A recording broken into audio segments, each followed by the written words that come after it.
Ataque armado en un parqueadero del sur de Bogotá deja una persona sin vida y 4 heridos. La noche en el sur de Bogotá transcurría bajo una aparente normalidad, cobijada por el frío habitual de la capital.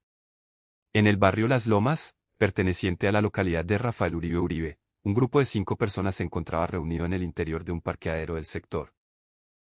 Estas personas departían en un espacio cerrado, ajenas por completo a la violenta tormenta que estaba a punto de desatarse sobre ellas.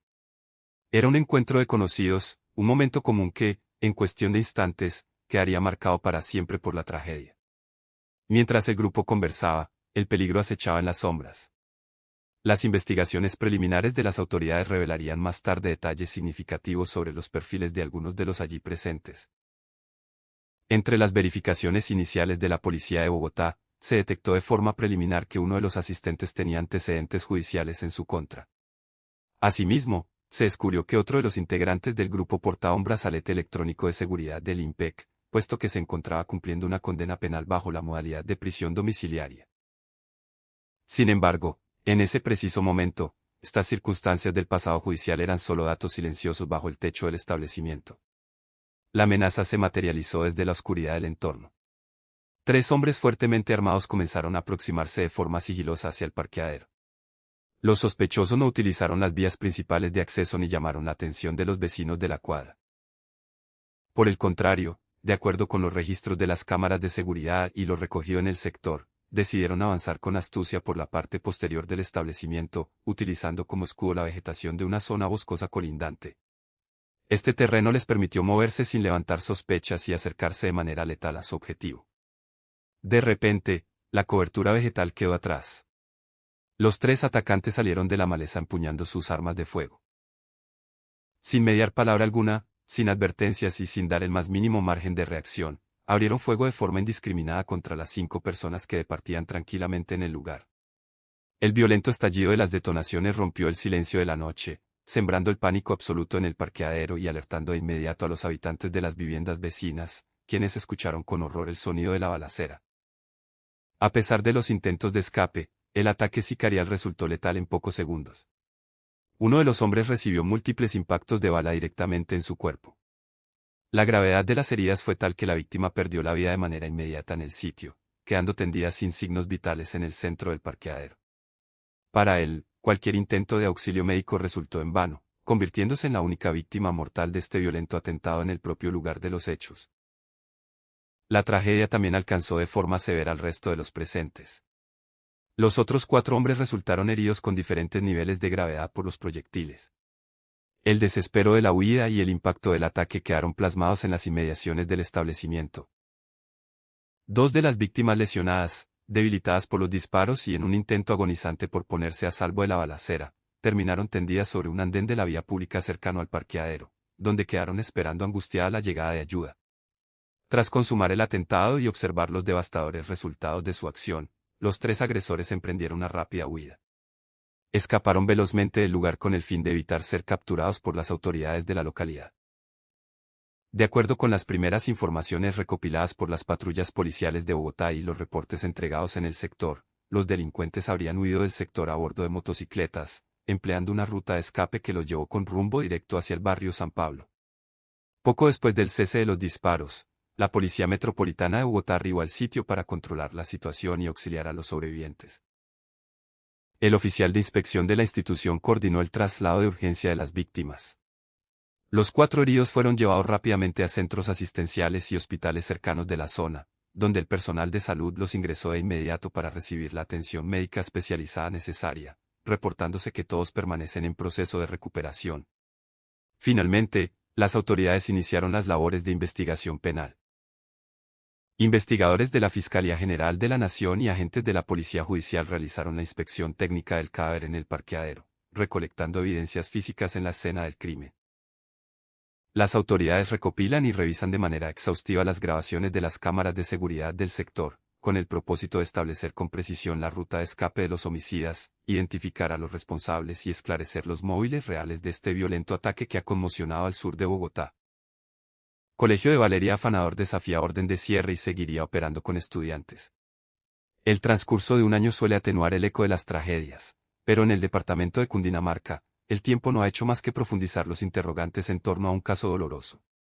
Hace exactamente un año, la vida de la estudiante Valeria Afanador se apagó de manera trágica, marcando un antes y un después en la comunidad.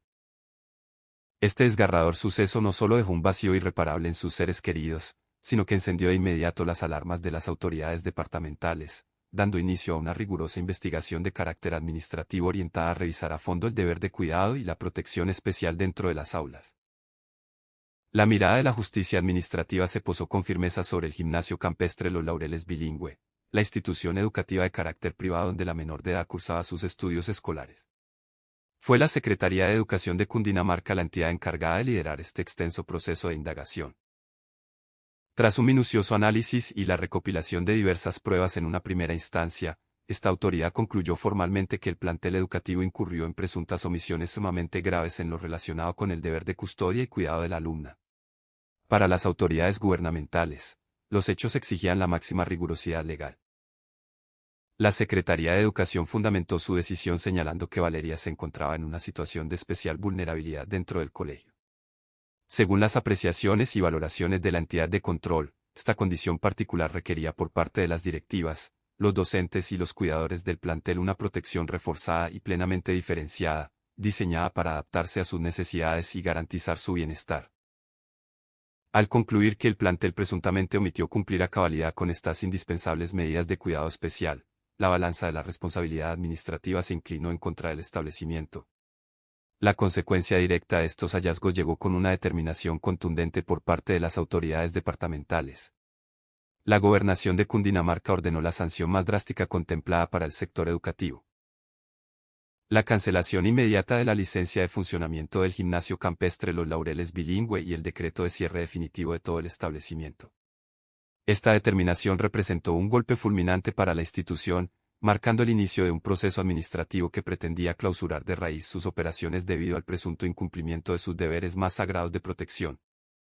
Fue en este punto donde la vía administrativa se topó con una férrea muralla de resistencia legal.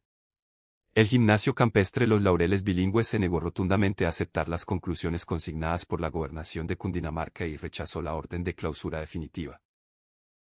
En lugar de iniciar de inmediato los preparativos para la reubicación de los menores, la institución educativa tomó la determinación de recurrir e impugnar formalmente la medida de cierre, utilizando los mecanismos de defensa jurídica que la ley colombiana otorga para oponerse a las decisiones de la administración. Para liderar esta estrategia jurídica, el plantel educativo cuenta con la representación del reconocido abogado Francisco Bernate, quien asumió la vocería legal del colegio ante las autoridades y los medios. Bernate explicó públicamente que la resolución sancionatoria fue apelada bajo la vía gubernativa. No obstante, el jurista advirtió que, si la gobernación decide mantener en firme la medida de cierre y desestima los recursos de la institución, el colegio tiene la firme determinación de acudir ante los jueces de la República para interponer las acciones necesarias que permitan suspender o dejar sin efecto la resolución departamental. La firmeza en la defensa del colegio no solo responde a un interés corporativo, sino a lo que la institución califica como una grave afectación colectiva.